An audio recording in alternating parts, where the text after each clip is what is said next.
और अब मैंने अफवाह सुनी है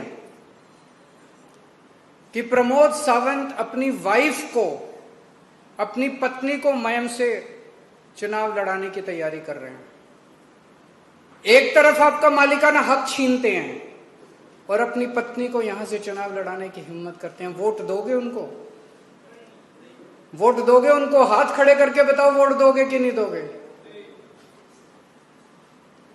मैं उनसे पूछना चाहता हूं, वोट चाहिए तो जनता के पास आते हैं, टिकट देनी है तो अपनी बीवी को लड़ाते हैं।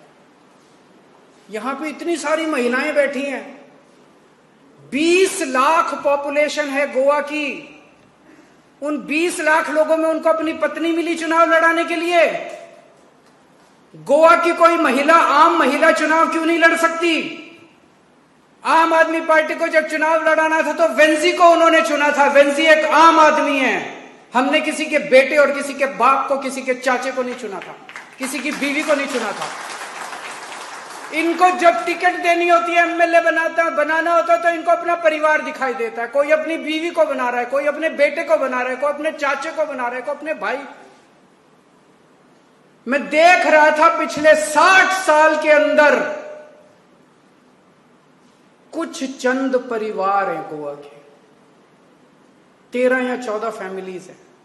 इन 13 या 14 फैमिलीज ने गोवा के ऊपर कब्जा किया हुआ है, गोवा की सरकार के ऊपर कब्जा किया हुआ है।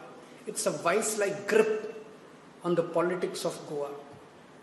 पूरे गोवा के ऊपर पहले इनके दादाजी चुनाव लड़ते थे, फिर इनके बेटे चुनाव लड़ने लगे, फिर बेटे का बेटा चुनाव लड़ने लगा, फिर अब उसकी बीवी चुनाव लड़ने लगी, फिर उसका भाई चुनाव लड़।